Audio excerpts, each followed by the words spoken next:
오늘 강의의 핵심은 결국 실존 철학에서는 사람의 살아가는 의미를 찾는 거겠죠.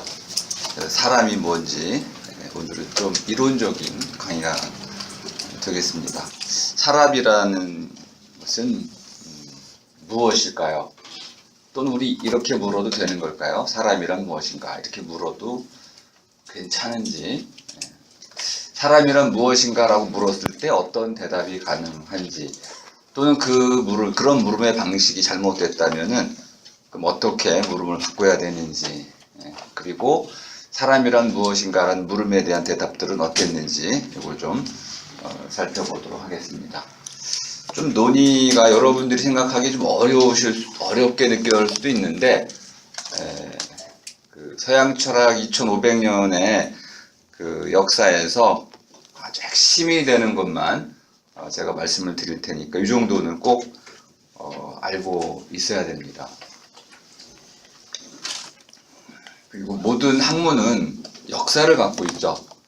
그 역사라는 것은 당시 최고의 천재들이 심혈을 기울여서 각고의 노력 끝에 평생을 걸려서 만들어낸 이론 체계이기 때문에 당연히 쉽게 이해될 수 있는 성질의 것들은 아닙니다. 제가 쉽게 설명을 하더라도 그건 여러분들이 우리 교수님이 우리를 위해서 최대한 쉽게 설명을 하고 있다 라고 이해를 하셔야지, 제 설명이 전체다 이렇게 이해하시면은 절대 안 되겠습니다. 이 세 가지, 히포케이메논, 그 다음에 수브스탄티아, 그 다음에 이제 서브젝트라는 이런 세 개념을 주로 설명을 드릴 겁니다. 과연 사람이라는 거는 도대체 뭐라고 규정할 수 있을까요?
그렇다면 우리는 사람은, 이런 외로울 수밖에 없는 이 사람은 어떻게 살아가냐고 물어보면 오른쪽으로 이동해 갈 겁니다. 그러니까 왼쪽과 오른쪽 둘 다 우리에게는 필수적인 조건일 텐데요.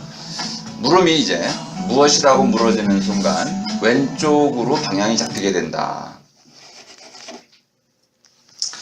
자, 그런데 이런 왼쪽으로 나라는 이제 사람이 무엇인가라는 물음이 요구하는 더 이상 무너뜨릴 수 없는, 더 이상 쪼개지지 않는, 더 이상 나눠지지 않는 어떤 마지막 알갱이를 찾으라고 요구하는 게 무언 물음이기 때문에, 이런 무언 물음이 무너지게 된 데에는 이런 언어에 아주 거대한 틀이 있는 것이다. 이제 이 부분을 설명하려면 참 시간이 많이 걸려서 제가 아주 간단하게만 예로서 설명을 하겠습니다. 여기 제가 이제 잠깐 쉬는 표시를 해뒀는데, 그냥 쉬는 겁니다. I love 한 뒤에 쉬는 거죠. I love. 근데 뭐라고 할까요? you라고 할 수도 있고 him, it, things 여러 가지를 줄 수 있겠네요. 중요한 거는 I love를 하나의 묶음으로 이해하고 있다는 겁니다. 그럼 I라는 것을 우리가 흔히 말하는 주어라고 이해한다면은 동사는 주어의 어떤 행위를 나타내고 있습니다. 그러니까 인도 이제 유러피언 계통의 언어에서는 주어와 주어의 행위를 모든 말의 밑바탕으로 삼고 있다는 걸 알 수 있습니다. 그럼 모든 행위의 대상이 세계가 되는 거겠네요. 다른 사람을 포함한 세계 전체가 하나의 주어, 나라는, 뭐 나가 아닐 수도 있는데 우리일 수도 있지만은 한 주어의 모든 대상으로 전락해버립니다. 그래서 이 X라고 말할 수 있는 변수는 세계가 되는 것이죠. 그러니까 나와 세계는 완전히 대립된 구조로 되어 있고, 그 동사적인 어떤 매개를 거쳐서 이 세계 전체는 내가 마음대로 주관할 수 있는 어떤 객체로 전락되게 됩니다. 그러니까 장점은 주어인 사람이 상당히 자율적 주체로서, 책임의 주체로서 능동적으로 삶을 살아갈 수 있다라는 장점이 있는 반면에, 단점은 자기중심적으로 이 세계를 해석하게 되더라 라는 단점이 또 있는 거죠. 그러니까 서양식 사고방식의 밑바탕에는 이런 인도 유러피언 언어가 갖고 있는 자기중심적, 주어중심적인 이런 가치관, 세계관, 해석관이, 존재관이 깔려 있다라고 이제 저는 해석을 하고 있습니다. 이건 제 해석인데요. 굉장히 훌륭한 해석이라고 생각이 됩니다. 서양의 철학 역사를 다 이걸 가지고 해체해 보면은 정말 잘 들어맞는다는 걸 알 수 있어요. 좀 이따 하나하나 설명을 다시 드릴 텐데, 두 번째 우리말로 보면 알타이 어족이라고 우리가 구분하고 있지만은 아직까지 확실히 증명된 바는 별로 없고요. 요즘 이제 와서 증명이 되고 있습니다. 알타이 어족이 있는지 없는지에 대해서 또 논란이 분분한데, 어쨌든 중요한 거는 형태적으로나 구문론적으로나 또 의미론적으로 I love와는 전혀 다른 방식으로 되어 있습니다. 핵심이 나는 너를 하면 동사가 없어요. 그러니까 나와 너는 동급입니다. 또는 관계야. 나와 너는 관계인데, 이런 관계가 너무 불확실하기 때문에 토시, 조사를 통해서 관계를 좀 명료하게도 할 수 있는데 빼도 됩니다. 나, 너, 그 다음에 뭘 쓸까요? 말하는 사람 마음이지 뭐. 나, 너, 그 다음에 뭐 할까요? 네. 나가 목적어일 수도 있습니다.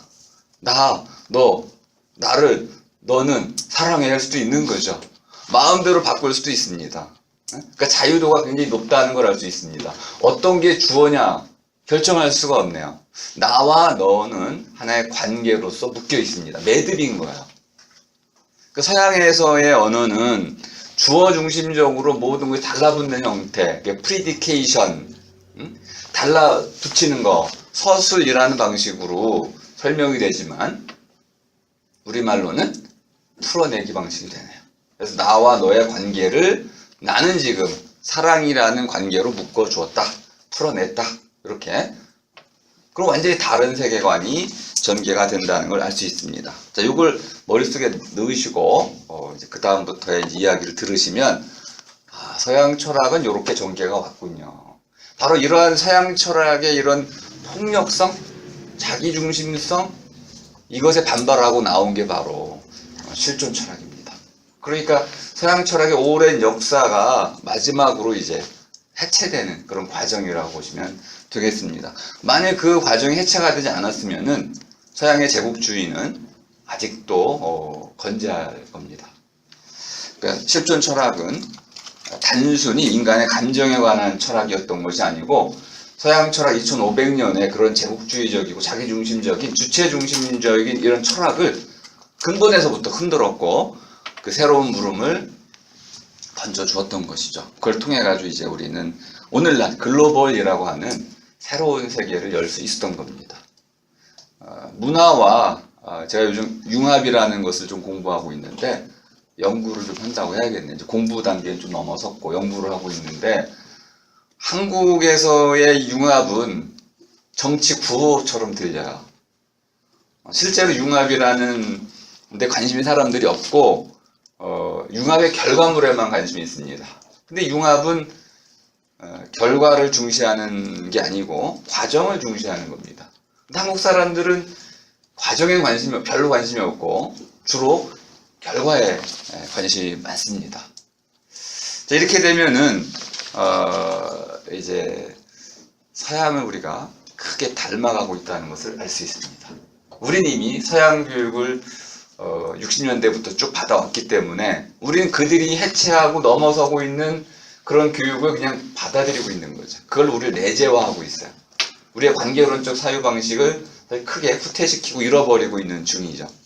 반면에 서양은 자신들의 이 주체중심주의를 극복해 나가고 있어요.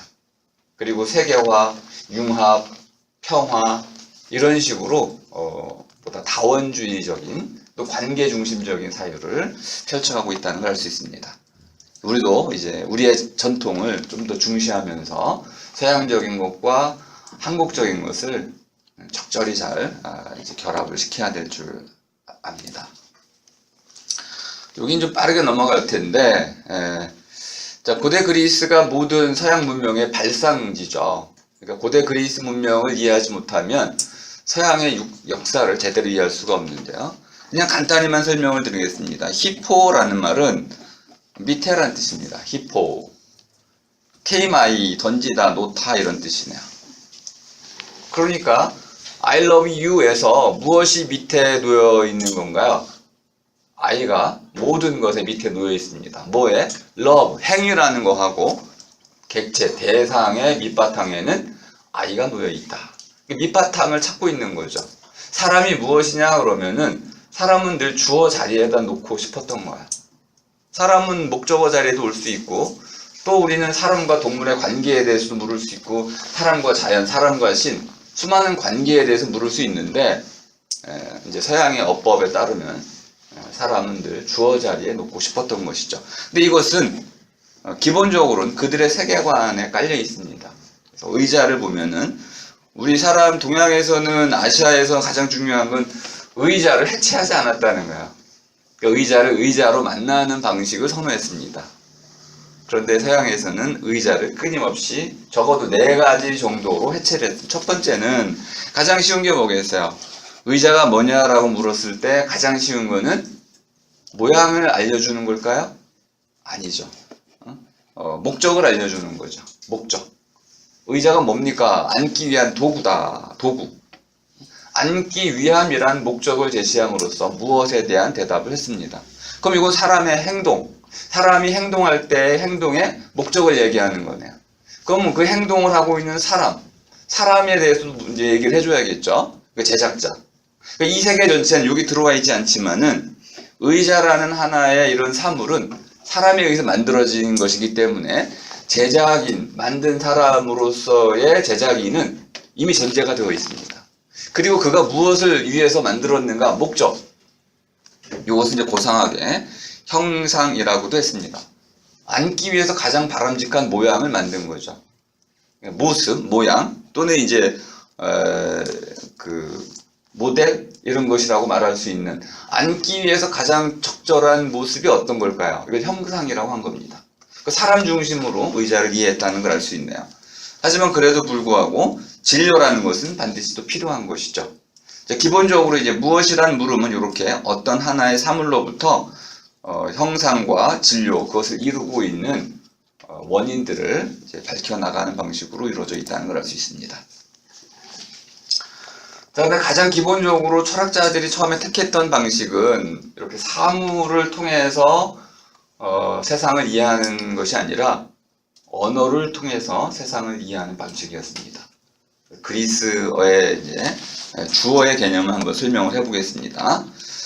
자, 주어라는 것은 이렇게 설명이 됐네요. 주어라는 게 뭐냐? 수어, 프리말이라고 우리가 번역할 수 있는 말인데, 수어의 밑바탕에 놓인 것. 그러니까 주어라는 게 아까 이제 히포케이메논이라고 말했던 거 있죠. 히포케이메논은 밑바탕이란 말도 되고, 주체란 말도 되고, 기체란 말도 되고, 주어란 말도 됩니다. 원래는 이렇게 히포케이메논이라고 한 낱말로 쓰였던 것을 우리가 이렇게도 번역하고 저렇게도 번역하고 예를 들어서 요즘 컨버전스라는 말을 융합이라고도 번역하고 통합이라고도 번역하고 뭐 통섭이라고도 번역하고 뭐 사람들이 자기들 마음대로 번역하고 있잖아요.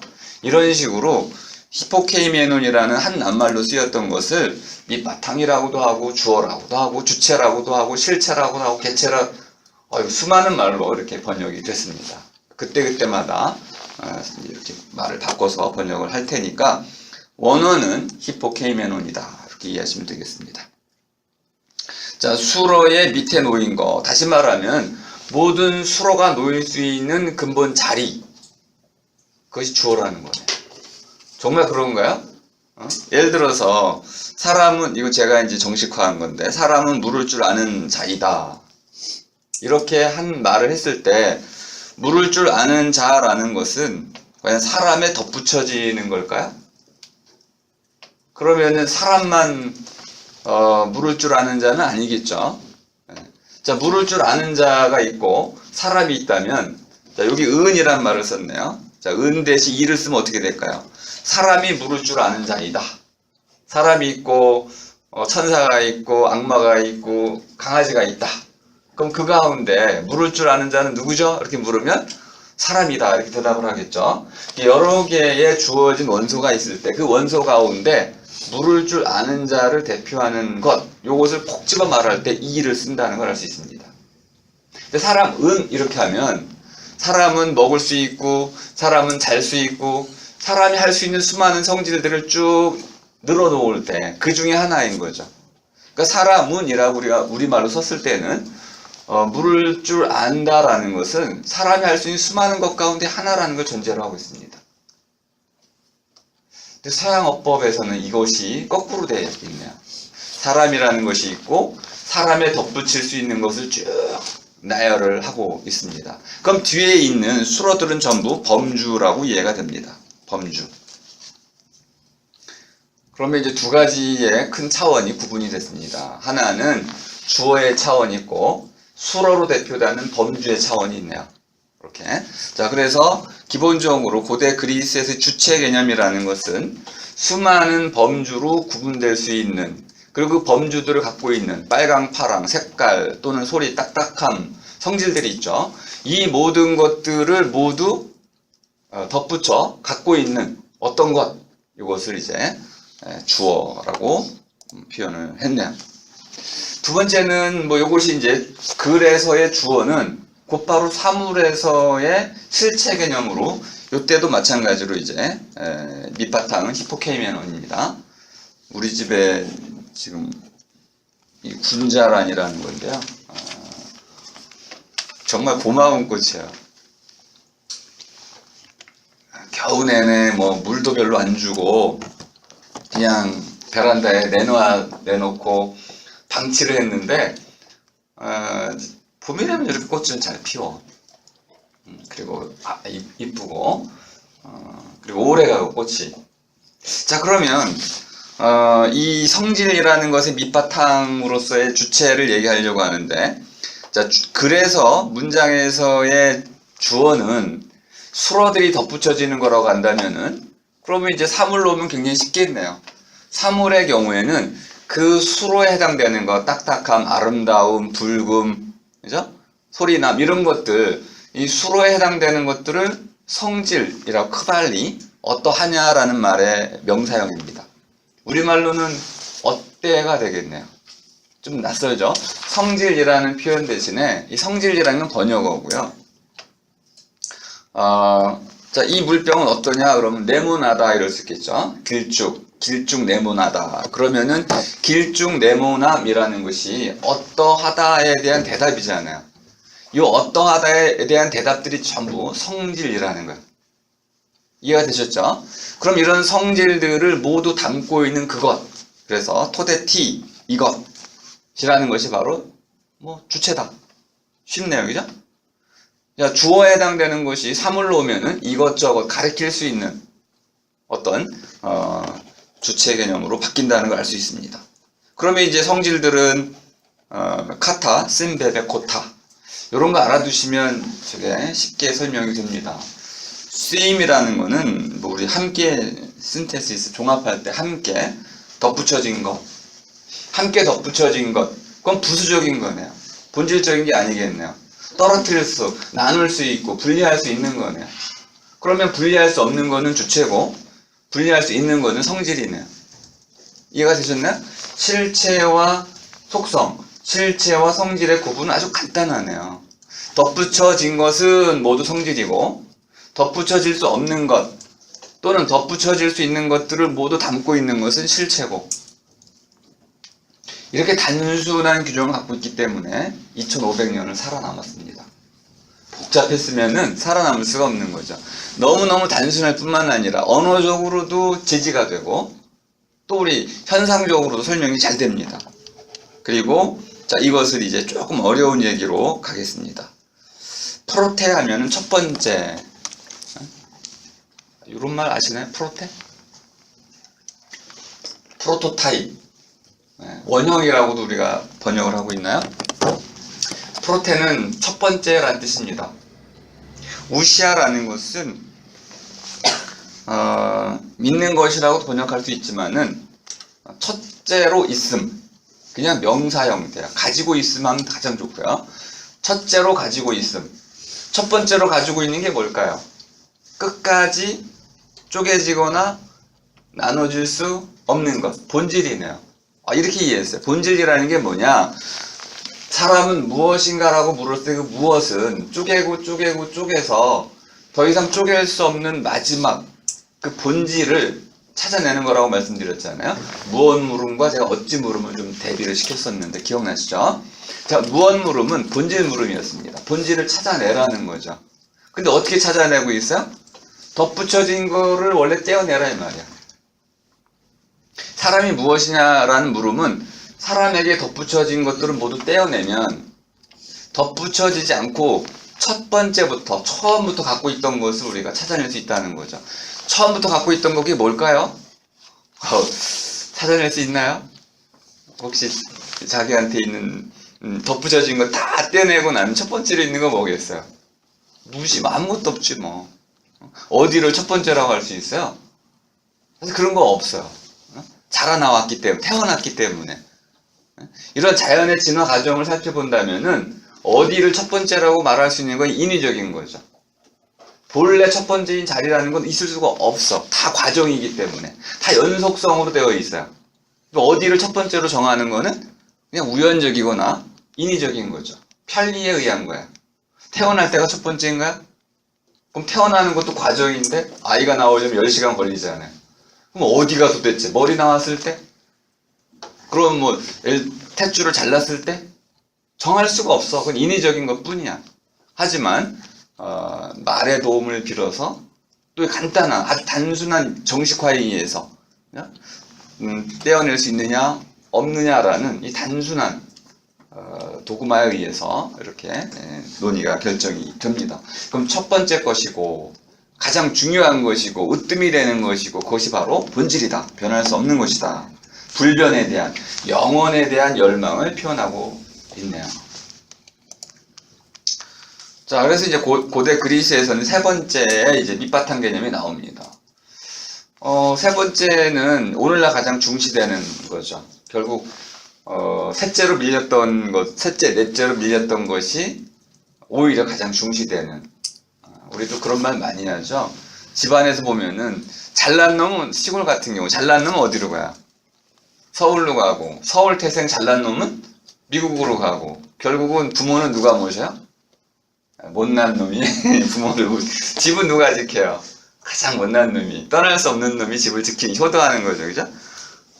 세 번째 이것은 이제 가장 중요한, 오늘날은 휠레라고 씁니다. 휠레. 진료라는 거는 이제 밑바탕이라고 이해하실 수 있는데 밑감, 옷감, 무엇인가를 만들 때 만들 감, 이런 겁니다. 근데 이거를 좀 재미있게 좀 소개하고 싶어가지고 이제 제5원소라는 영화에 보면은 그 당시 고대 그리스 철학자들이 생각했던 5가지의 원소가 그대로 나타납니다. 거기에 이제 한 가지 추가되는데 엠페도클레스라는 사람이 사랑과 미움에 의해서 이 5가지 원소들이 이합지산하면서 이 세계의 변화가 이루어진다. 이 세계의 변화 원리는 바로 사랑과 미움이다라고 쓰면서 원소 개념과 다음에 이제 법칙 개념을 결합하는 이런 이제 그 철학을 전개했는데 그 철학이 그대로 실현된 구현해준 영화가 한 편이 있습니다.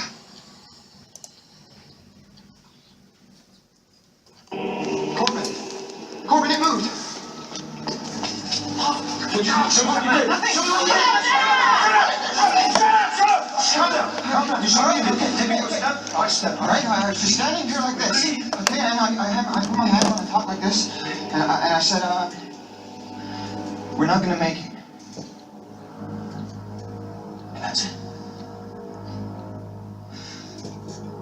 Oh my.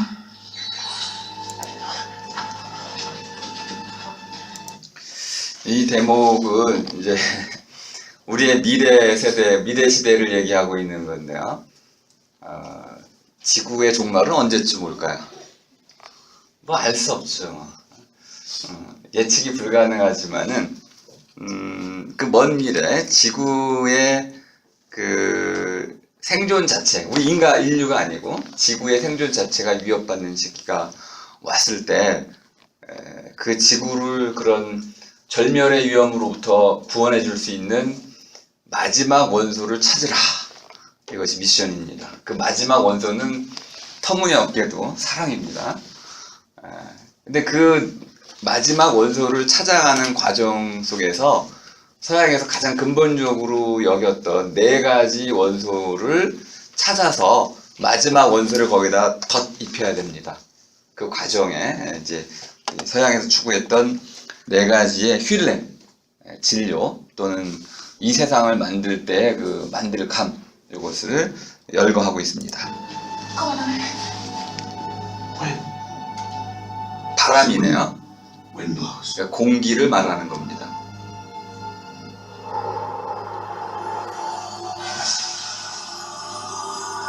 Take a stone. Water for water, fire for fire, earth for earth. Go now. Earth. Okay, the other way.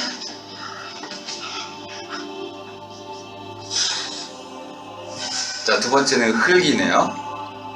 3번째는 물.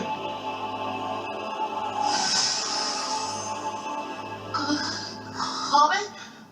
Corbin, I'm at. I have no fire. No matches. I see nothing matches. No matches. I stopped smoking. If I knew, my father, you smoke. We need some matches. We need some fire. We are gonna die.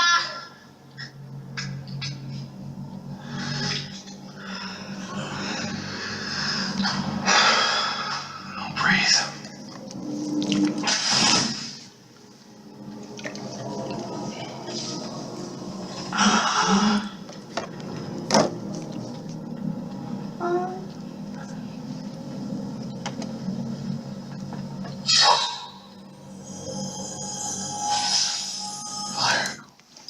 자, 원래는 이제 물, 흙, 공기라는 순으로 되어 있습니다. 우리 음양 오행에도 같은 순서로 되어 있죠. 물이라는 것은 모든 신화에서 생명의 근원으로 이해되고 있습니다.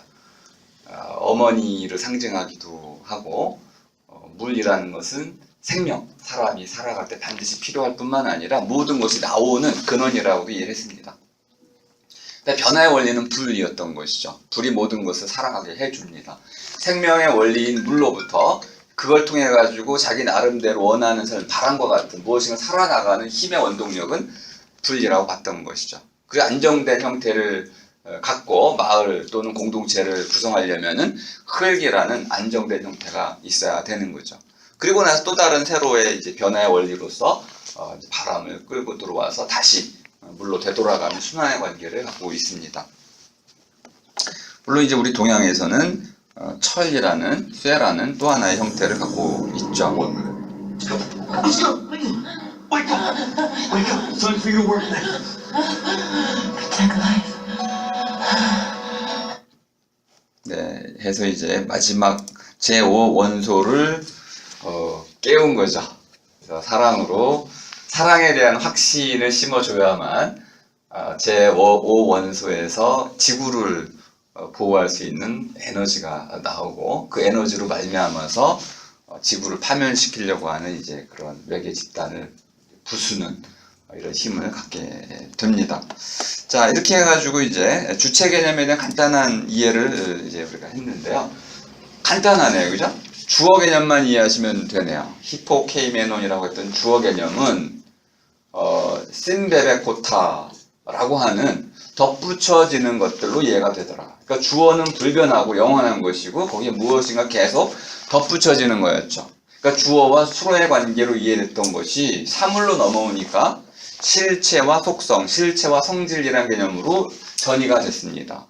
하지만 그래도 거기 떨어뜨려 내지 못했던 거 하나 있었죠. 재료라는 것은 결국 우리가 수용할 수밖에 없었던 것이죠. 세 가지의 주된 주체 개념을 설명을 드렸고요. 자, 그럼 이제 중세로 와보겠습니다. 중세는 주로 이제 라틴어로 철학을 하게 됐는데요. 라틴어나 이제 그리스어나 이제 로만 알파벳, 그리스 알파벳을 사용한다는 점에서 같고요. 또 하나는 어순도 유사하고 성과 수, 격의 통일을 갖추고 있다는 면에서 고대 그리스어와 라틴어는 아주 흡사하다고 볼 수 있습니다. 그런데 이제 라틴어는 원래 이제 그 야만족의 언어였기 때문에 언어가 발달되어 있지 않았어요. 고대 그리스어는 상당히 훌륭한 발전된 언어였는 반해서 라틴어는 좀 야만족의 언어였습니다. 미개한 언어였습니다. 그러다 보니까 이제 라틴어로 학문을 하기 위해서는 한 200년, 300년 동안의 끊임없는 번역 과정이 필요했어요. 고대 그리스어로 쓰인 모든 학문어들을 법률 체계뿐만 아니라 학문어, 또 문학의 언어, 이런 모든 언어들을 이제 라틴어로 번역해드리는 이런 이제 200년에 300년 정도의 번역 과정이 있었습니다. 한국은 얼마나 번역을 하고 있나요? 한국의 경우에는 이제 70년대, 80년대 번역을 많이 했습니다. 지금 최근에는 돈 되는 것들만 주로 번역하고 있죠. 팔릴 만한 것들 또는 이제 정부에서 지원해 주는 것들만 번역을 하고 있습니다. 학문어 같은 경우 오늘날에는요, 가장 많은 학문적인 논의가 이루어지는 곳은 저널입니다. 논문들이죠. 이 논문들이 번역이 안 되고 있어요. 그럼 여러분들은 논문에 대한 이해를 갖출 수가 없는 거죠. 그냥 뭐 평범한 사피엔스 이런 책이나 읽고 있으면은 학문적 수준으로 보자면은 너무 통속적이고 너무 그냥 그 하나마나 뻔한 얘기, 다시 말하면은 최고의 정보는 접할 수가 없는 거죠. 오늘날 모든 지식정보 사회에서 핵심은 바로 가치 있는 정보를 누가 먼저 갖느냐인데, 가치 있는 모든 정보는 학문에서 나옵니다. 근데 그 학문은 번역이 안 되고 영어로 직접 쓰이고 있는 거죠. 심지어 한국 학자들도 이제 영어로 논문을 쓰므로 한국 사람들은 이중, 삼중으로 고급 가치 정보에는 이제 노출되지 않는 이런 일들이 생긴 거죠. 로마 시대 때는 끊임없이 번역을 해서 한 300년 뒤에는 고대 그리스 원전을 더 이상 볼 필요가 없습니다. 중국도 그런 길을 걸어왔습니다. 불경을 수입해가지고 첫 번째로 한 게 뭘까요? 중국어로, 한자로 번역하는 거였습니다. 번역을 다 끝낸 뒤에는 산스크리트를 알 줄 아는 사람이 없어져 버렸어. 이게 이제 중국식, 또 이제 라틴식, 이렇게 된 거죠.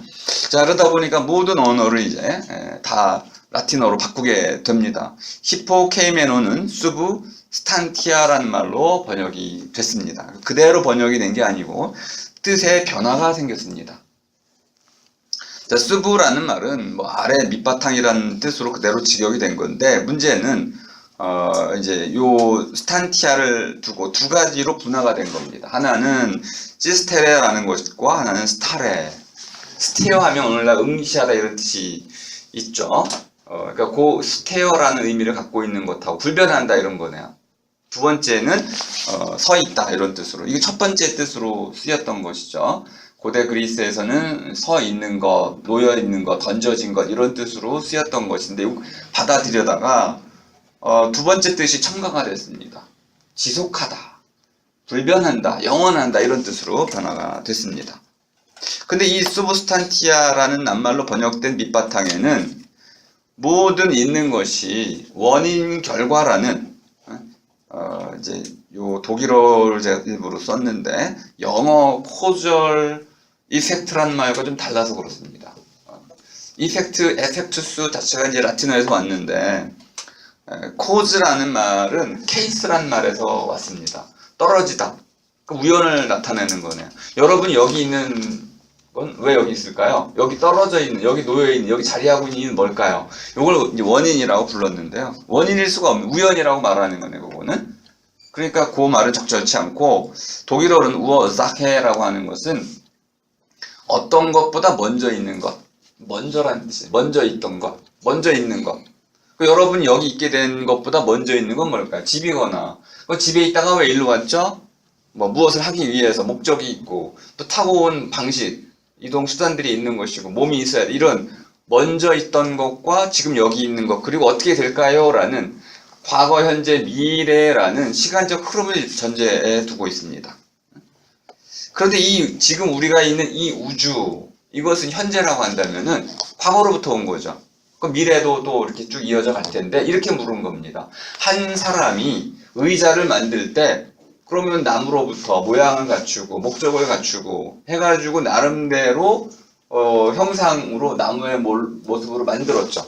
나중에 사라지겠죠. 허물어지겠죠. 이런 과정을 원인 결과로 본다면은 이 우주 전체도 그렇게 볼 수 있다는 거예요. 제가 엑지스텐츠란 말을 설명드릴 때 신이 이 우주를 만들었다.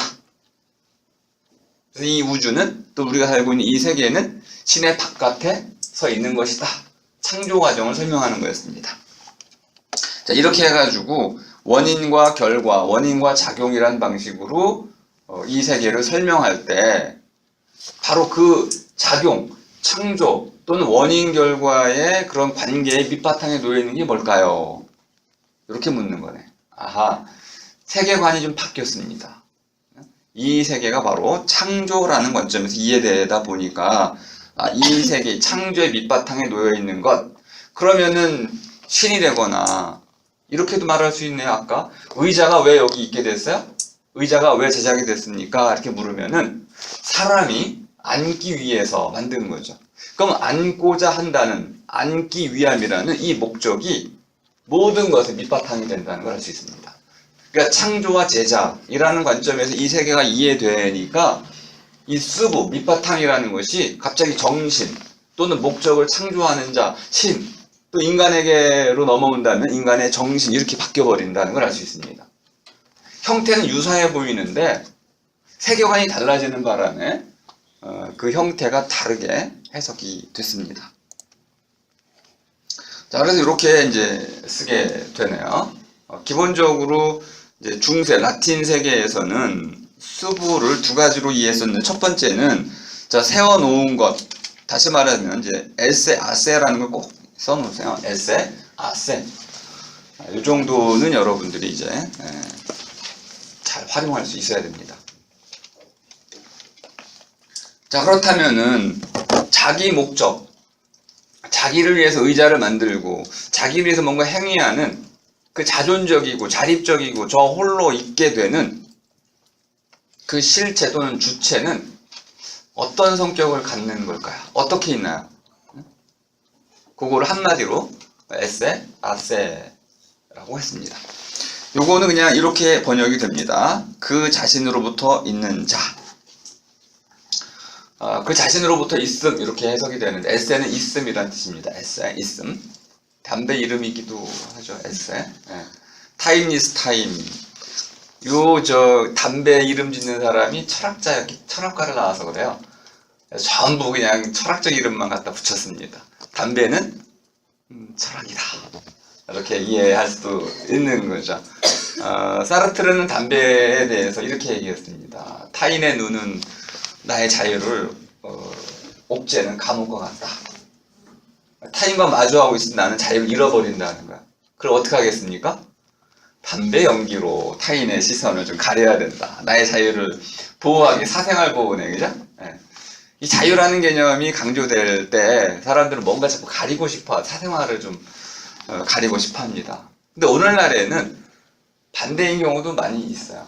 가리는 자기 보호로서의 자유보다는 과시, 자기를 드러냄으로써의 자유를 좀 더 선호하고 있죠. 어쨌든 이 두 가지는 뭐 같이 우리가 보호를 해줘야 되는 건데, 자기를 숨길 수 있는 자유도 있어야 되고 자기를 드러낼 수 있는 자유도 필요한 거죠. 근데 기본적으로 이제 서양 중세에서는 자기로부터 있다라는 개념이 가장 중요했어요. 자유네요. 내가 원할 때 먹고 마시고 자고 할 수 있어야 된다는 거네. 이 모든 것이 바로 주체라는 개념의 핵심이었다. 근데 한 가지는 할 수가 없네요. 내가 이 세상에 태어난 것은 내 마음대로 나로부터 말미암은 거는 아니죠. 그래서 두 가지의 주체를 나눴습니다. 절대적 주체와 상대적 주체. 그래서 절대적 주체는 신이 될 테고, 신은 뭐든지 마음 먹은 대로 할 수 있고, 사람은 그럴 수 없네요. 두 가지의 주체 개념을 가지고 신과 인간을 비교를 했다는 걸 알 수 있습니다. 자, 그런데 이제 결국 중세에서도 아무리 자기 마음대로 하는 정신으로서의 주체 개념을 사용한다 하더라도 똑같은 방식으로 결국은 부차적이고 이차적인 방식이지만은 또 다른 의미의 실체를 인정하지 않을 수가 없어요. 물질이죠. 그래서 또 똑같이 고대 그리스 철학과 마찬가지로 물질을 끄집어 드리는데, 이때는 말을 좀 바꿨네요. 수포지툼이라고 바꿨습니다. 그러니까 이게 라틴어에서 조금 바뀌는 부분인데요. 자, 한번 몇 가지만 보겠습니다. 수브시스텐스 하면은 자립적인 것. 수브스트라도 말놀이가 시작된 거예요. 그죠? 자기네 철학으로 바뀌게 되는 거죠. 새로운 낱말을 통해서 말의 사슬을 짜나가고 있는 거죠. 말의 그물을 짜나가고 있어요. 그 새로운 세계관이 지금 출현한 겁니다. 고대 그리스 세계는 없었던 새로운 세계관이 출현한 거고, 그것을 자기들 말로 짜나간 거죠. 자, 좀 더 가면은, 우리가 이제 서브젝트라고 영어로 알고 있는 그 낱말이 출현하는 과정이네요. 수브이եկ토라고 돼 있네요. 그러니까 밑에 놓인 것. 밑에 놓인 것. 서브젝트는 밑에 놓인 것인데, 밑이라는 것이 결국 뭡니까? 몸된 것, 주된 것. 변화하지 않는 것. 모든 걸 떠받치는 것. 이런 뜻이네. 밑이라는 것은 모든 것을 떠받치는 것이란 뜻이네요. 그래서 요것이 이제 핵심으로 놓일 때는 말이 완전히 바뀌어가지고 수프지툼이라고 바뀌고, 또 하나로는 이제 수비액툼이라고도 쓰게 됐습니다. 반면에 이제 심베베코타라고 불렸던 덧붙여지는 것, 우연적인 것은 악시덴스 해가지고, 액시던트 하면 우리가 우연이라고 지금 사고라고도 하고 그러죠. 덧붙여지는 것, 우연히 덧붙여지는 것들. 밑바탕에 놓여있는 건 우연적인 게 아니야. 필연적으로 거기 있어야 되는 것이고, 그러니까 우연과 필연의 개념이 또 구분되고 있네요. 신은 모든 것이 필연적으로 작동이 되고, 인간은 우연적으로 작동이 된다는 거예요. 주체에도 두 가지 주체를 뒀듯이 어떤 것이 작동하는 원리에도 두 가지 방식을 뒀습니다. 신은 모든 것이 필연적으로, 우린 알 수는 없지만 인간은 우연적으로, 이렇게. 그래서 인간의 경우에는 이렇게도 표현됐습니다. 에세 인 알리오, 이것도 써놓으세요. 에세 아세하고 에세 아세, 스스로 있음이라고도 할 수 있어요. 저는 이제 스스로 있음이라고 번역을 하고 있고요. from itself죠, 그죠? 자기 자신으로부터 있음.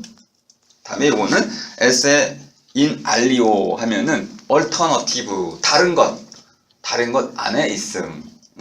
그러면 속성이나 성질이나 이런 것들이네요.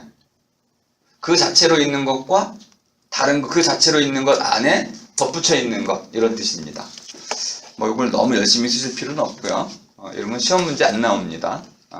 이해를 위해서 제가 쭉 말씀드리는 거예요. 실존 철학이 왜 이렇게 엄청난 영향력을 발휘하게 됐는지, 그런데 왜 우리가 실존 철학이 지금 망각되는 이런 시점에 도달했는지, 그 유통기한이 끝나서 그런가요? 아니면은 원래 서양 철학이 가졌던 근본적인 트렌드라는 게 있어서 그거를 막을 길이 없는 걸까요? 실존 철학이 잠깐 뒤집어 놨지만은 결국 어느 순간 알지 못하는 사이에 서양의 전통 철학이 다시 뒤집기를 또 한 거죠. 그래서 실존 철학이 이제 망각의 강 속으로 빠져버렸습니다. 그만큼 원초적인 사유의 틀이라는 것은 강력한 거야. 이 원초적 사유의 틀은 너무나 단순합니다. 그 단순성의 기본은 언어에 있는 거야. 바로 자기들이 말하는 방식 그대로 말로 그 말의 틀을 생각의 틀로 바꾼 거죠. 그러니까 바꿀 수가 없는 거야. 말을 그렇게 하고 있으니까 또 돌아가고 또 돌아가고 아무리 철학자들이 그 틀을 깨놔도 원래 상태로 또 돌아갑니다. 요요 현상 같은 거죠. 어쨌든 그래서 이 큰 메인스트림을 이해하는 것이 중요하다. 자, 그런데 이제 서양 철학에서 중세에선 한 가지 아주 중요한 사건이 일어납니다. 그게 뭐냐면 오비액툼이라는 낱말이 만들어진 거야. 요건 완전히 새로운 겁니다. 라틴 문명이 꽃이 핀 거죠. 서양의 고대 철학을 이제 완전히 새롭게 해석해가지고 자기들만의 완벽한 세계관을 만들어냈어요. 수비액툼과 딱 짝을 하는 맞짝이 되는 오비액툼이라는 말을 만들어냈습니다. 그런데 이 오브젝이라는 말의 이제 어원이 되는데 요거는 우리가 좀 잘못 이해하고 잘못 번역을 우리가 했어요. 그래서 지금 큰 문제가 생겼고 또 이제 미술 쪽에서는 오브제라고 불어를 갖다 쓰는 바람에 초현실주의에서 또 의미가 또 바뀌어 버렸어요. 그래서 처음의 의미를 잘 이해하고 있어야 됩니다. 오비액툼이라는 건 뭐 요걸 보시면 알겠어요. 본다는 것의 오비액툼은 색깔이에요. 이해가 되셨죠? 뭐 요거 모를 분이 어디 있어요? 그럼 안다는 것의 오비액tum은 뭘까요? 있는 것이 된다고 봤고, 그럼 의지, 하고자 한다, 하고자 함의 오비액tum은 좋은 것이죠. 그 상관자라고 할 수 있는 상관자. 그 자체로 있는 게 아니고, 예를 들어서 여기 있는 이 파란색이라는 것은 눈과 관련해서만 오비액tum이고 귀와 관련해서 오비액tum이 안 돼. 그러니까 오비액tum이라는 항상 하나의 시선, 관점, 에스펙트라고 하는 측면이 전제가 되어 있는 거네요.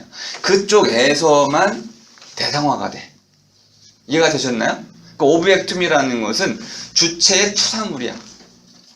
객관적으로 있는 객체성 이런 것이 아니고 주체로부터, 주관으로부터 이렇게 투사된 투사물이다 이 말이에요. 이렇게 이해가 됐어야 되는데 우리가 그렇게 이해를 못했습니다. 그래서 좀 아쉬운 면이 있고요. 시간이 이렇게 빨리 갔죠?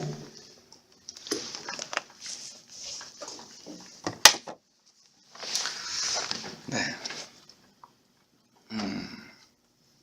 조금 속도를 내겠습니다.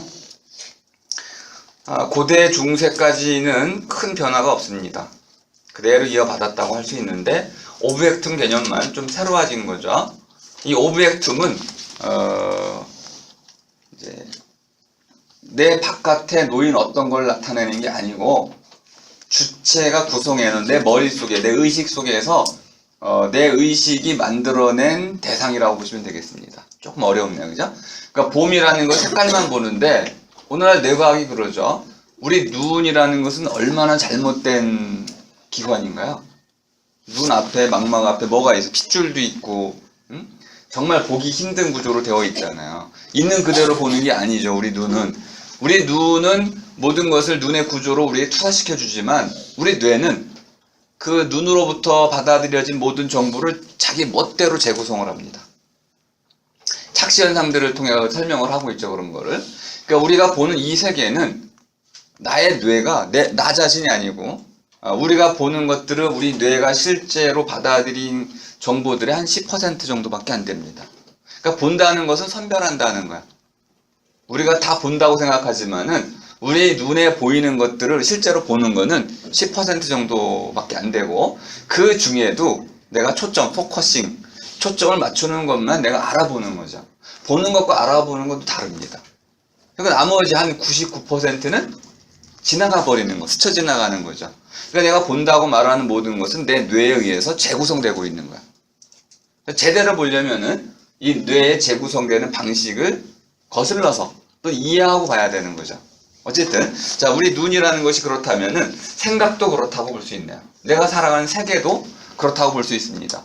결국 모든 것이 한 90% 이상은 마음의 산물이다.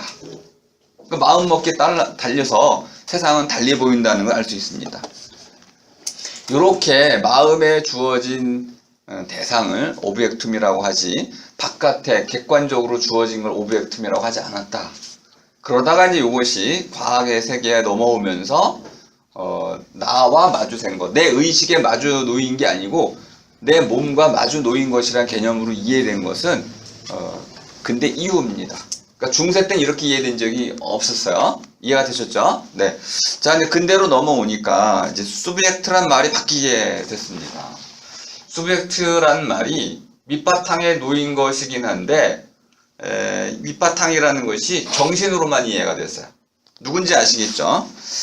조금 시간이 없어서 중요한 것만 얘기를 하겠습니다. 중세의 핵심은 이것도 하나 알아두세요. 이마고 데이. 데이라는 건 이제 신인데요. 소유격입니다.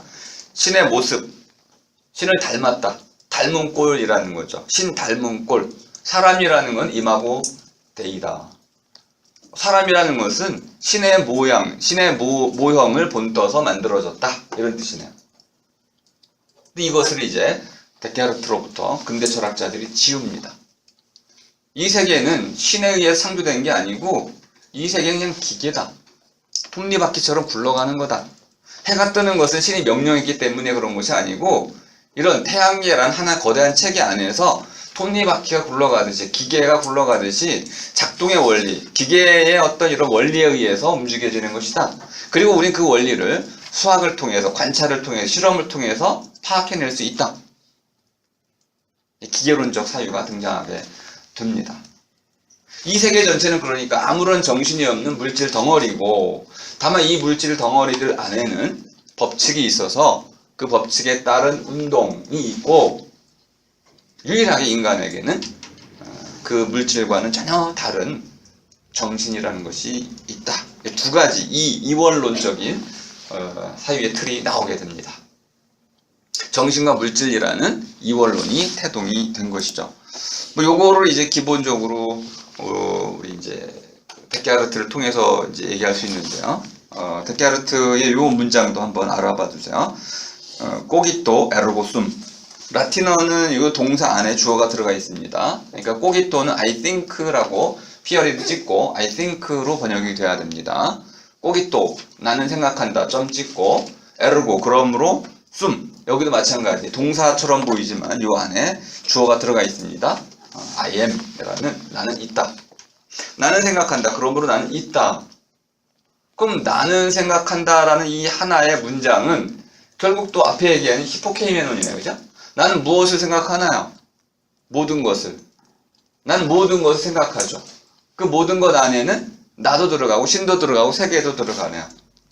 근데 나는 생각한다 하는 그 말을 내가 말하는 순간 또는 생각하는 순간 생각하는 나는 있어야겠죠.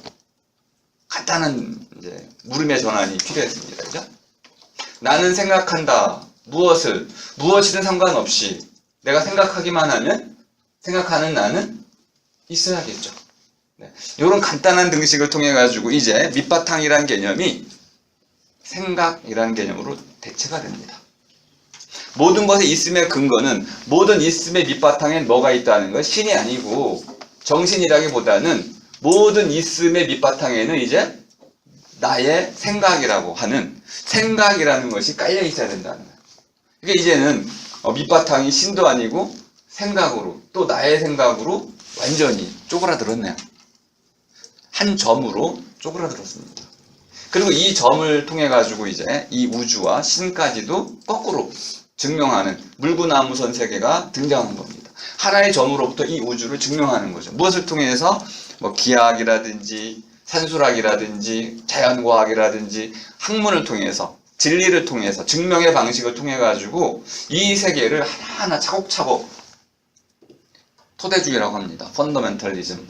토대를 하나 두고 밑바탕 하나 놓고 나는 생각한다를 놓고 그 세계 전체를 그 위에다 하나씩 마치 기하학의 공리로부터 모든 걸 추론해내듯이 이렇게 하나의 새로운 세계관, 수학적 세계관이 등장을 하는 거죠.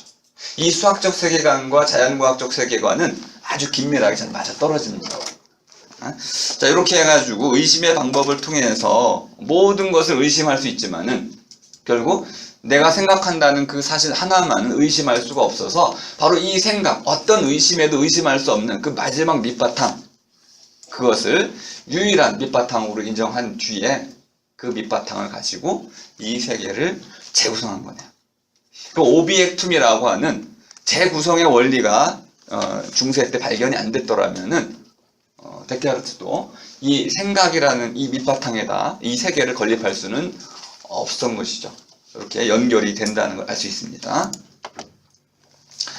자, 그래서 이제 밑바탕이라는 개념이 이렇게 바뀌었네요. 레스 코기탄스. 레스라는 것은 것, 우리말로는 것이란 뜻입니다. 것. 생각하는 것 이런 뜻이에요. 생각하는 것. 우리가 뭐 사유실, 사유하는 실체 이렇게 번역을 했었는데 그런 뜻이 아니고 생각하는 것 이란 뜻입니다.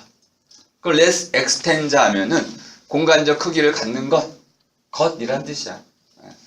아주 쉬운 말을 어렵게 번역을 하는 바람에 이해가 좀 어려워졌습니다.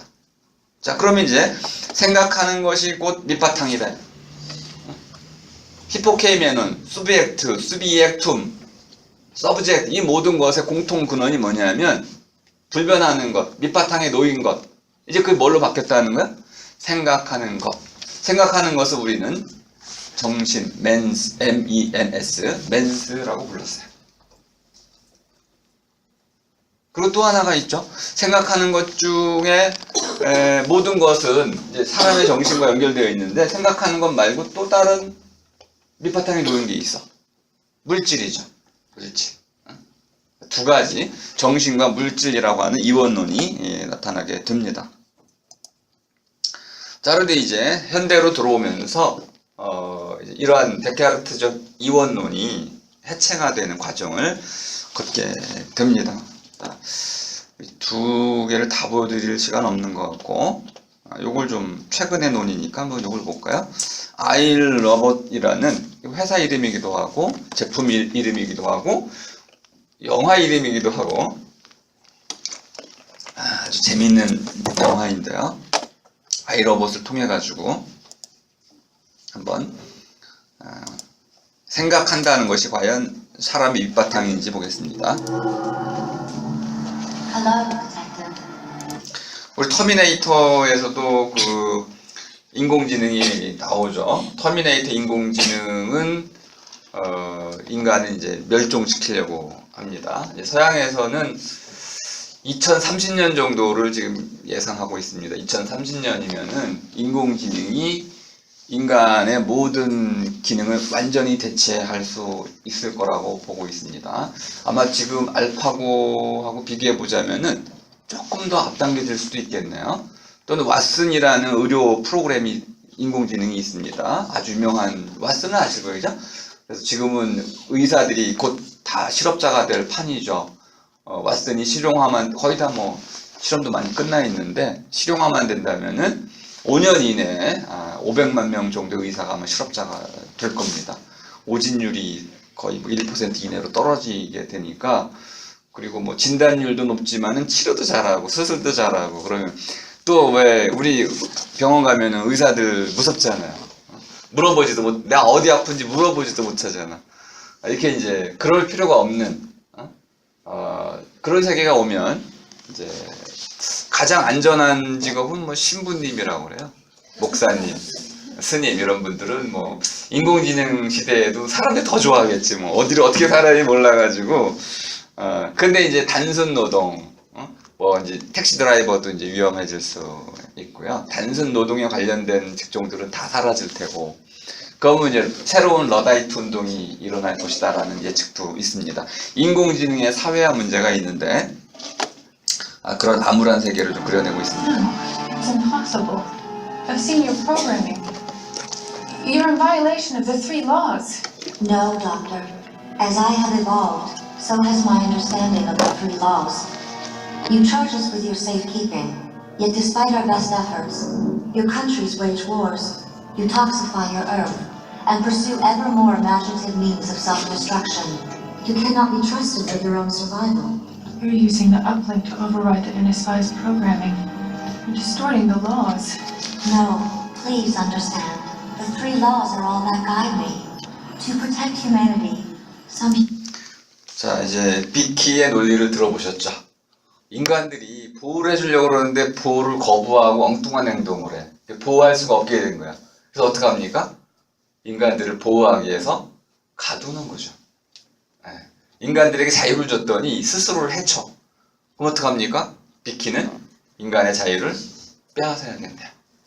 그러니까 원래 인간이 로봇에게 준 명령을 그대로 잘 수행하고 있는데 단 한 가지 비키가 그걸 스스로 해석했습니다.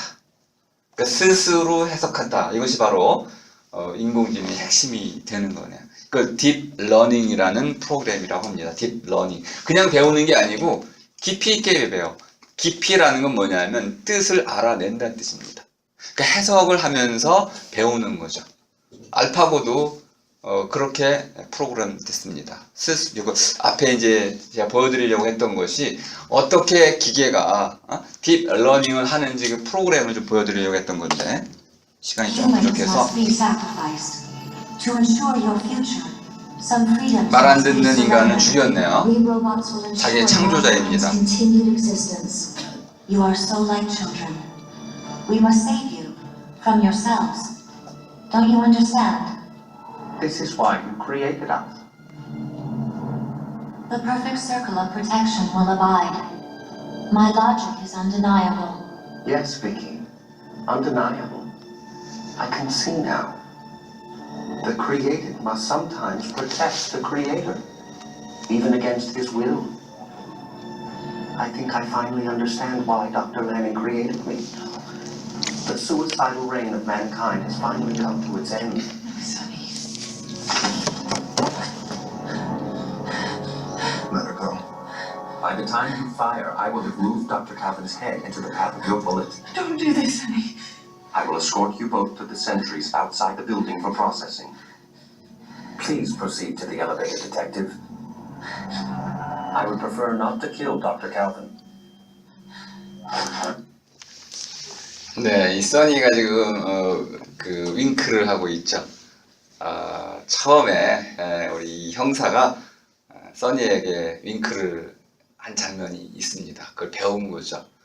지금 써니는 지금 상황을 다 이해하고 있습니다. 그래서 인간을 진정으로 보호하는 방법을 찾으려고 하는 거죠. 그리고 자기를 만들었던 레닝 박사가 왜 자기를 만들었는지 지금 이 순간 비키의 모습, 비키의 말을 통해서 정확히 이해하게 됐습니다. 비키가 스스로 생각하게 됐고 모든 통제권을 주게 됐고 어떤 인간도 비키에 대항할 수 없게 된 거죠. 이걸 안 레닝 박사가 더 특출난 그 인공 로봇을 만들어서 비키를 이제 저지시키려고 했던 거죠. 이런 과정을 통해서 이제 인간이 인공지능으로부터 해방되는 이런 아무튼 그러한 새로운 파라다이스를 찾아 떠난다는 얘기입니다. 이제 이렇게 질문할 수 있습니다. 신도 생각을 할 수 있고 또 침팬지나 개도 심지어는 이제 인공지능도 생각을 할 수 있네요. 자, 그래서 이렇게 물어봐야겠네요. 생각한다는 게 뭘 의미하는 거죠? 우리 이제까지 생각에 대해서 생각의 탄생이라는 책이 있습니다. 생각은 과연 우리에게 주어진 건가? 우리의 본질일까요? 아까 얘기한 밑바탕일까요? 생각이라는 것이 정말 우리의 밑바탕일까요? 그럼 생각하지 못하는 사람은요? 생각을 좀 잘 못하는 사람은요? 이런 사람들은 사람이 아닌가요? 그러니까 밑바탕이라는 개념 자체를 우리가 무시할 필요는 없지만은 그것만 가지고 사람의 본질을 다 이해했다라고 말할 수 없다는 겁니다. 자, 그럼 이제 우리는 새로운 방식으로 사람의 본질을 이해할 수도 있겠습니다. 아마 사람의 본질은 지금 가장 대표적으로 인공지능이 사람을 닮아가는 이유인데요. 인공지능이 가장 못했던 게 뭐냐면 고양이 얼굴을 인식하는 거였어요. 왜냐하면 사람이 고양이 얼굴을 인식하게 만들려면 고양이 눈이 2개고 뭐 경우에 따라서는 파란 눈, 뭐 초록색 눈 이런 게 있고 다 입력을 해줘야 되잖아요. 근데 얼마나 많을까요? 가장 어려운 점은 우리가 인공지능에 입력해 줄 수 있는 개념어들 있잖아요. 언어의 그 전체를 갖다 놔도 사전에 있는 모든 걸 갖다 놔도 우리 뇌가 실제 고양이 얼굴을 볼 때 우리 머릿속에 드는 생각에 10분의 1도 안 된다는 거예요. 그럼 나머지 우리가 저건 고양이야 라고 말할 때는 우리 뇌의 10분의 1밖에 안 되는 부분 가지고 얘기를 하는 것이고 나머지 10분의 9는 뇌가 알아서 처리하는 거죠. 그 자동적으로 처리되고 있는 부분이 입력이 안 되면 인공지능은 고양이 얼굴과 개 얼굴을 구분할 수가 없어요. 왜? 더 많은 부분이 지금 블랭크 입력이 안 되어 있잖아요. 그래서 할 수 없이 이제 인공지능 개발자들이 방향을 바꿨습니다. 자, 고양이란 말만 주고 수많은 고양이의 다양한 사진들과 사건들을 보여준 거예요. 어디서? SNS, 페이스북에서. 그러면 이제 이 인공지능이 고양이라는 말을 찾아가면서 수많은 사례들을 이 인공지능이 이제 하루에 몇십만 건 바둑을 뒀다잖아요. 알파고 하루에. 그러니까 그렇게 빠른 속도로 SNS, 이게 빅데이터죠. 전체에 있는 고양이 사진과 사건들을 모두 파악을 해가지고 고양이라는 말과 연결시킨 거죠. 그럼 이제 어떠한 식으로 고양이 얼굴이 나오든지 간에 인공지능은 사람보다 더 빠르게 고양이 얼굴을 알아보는 거죠. 고양이 얼굴만 그런 것이 아니고 당구공, 탁구공, 사람, 자전거, 또는 활동, 축구냐, 배구냐, 농구냐 다 알아볼 수 있는 거죠. 이렇게 SNS를 통해서 빅데이터를 통해서 스스로 학습하게 만들므로써 인공지능은 이렇게 이제 굉장한 지능, 가려낼 줄 아는 힘을 갖게 된 거죠. 사람도 똑같이 이런 거죠. 이런 수많은 상황에 노출되고 스스로 그것을 배워가고 딥러닝 함으로써 사람이 된 거네요. 이 관계가 바로 사람을 만들어낸 겁니다. 거꾸로 가면 안 되는 거네요. 사람을 이렇게 쪼개서 생각이라는 한 단자 같은 곳에서 사람의 본질을 찾으려고 시도했던 것은 방향이 잘못됐습니다. 거꾸로 가야 돼요. 이렇게 네트워크 속에서, 관계 속에서 우리가 어떻게 자기의 본질을 찾아가는지를 연구를 했어야 됩니다. 자, 시간이 오늘 제가 좀 잘 계산을 못한 것 같습니다. 좀 뒷부분이 남아있지만 요거는 우리 목요일날 이어서 강의를 좀 하고, 어쩌면은 목요일날 그러면은 우리 토론 못할 수도 있겠습니다. 요 사람의 본질을 이해하는 부분들은 이제 실존 철학에서는 기초에 해당되는 부분이어서 꼭 해야 될 것 같습니다. 자, 오늘 질문이 있으시면 남아서 좀 해주시고요. 그리고 우리 책 읽기 모임에 오신다고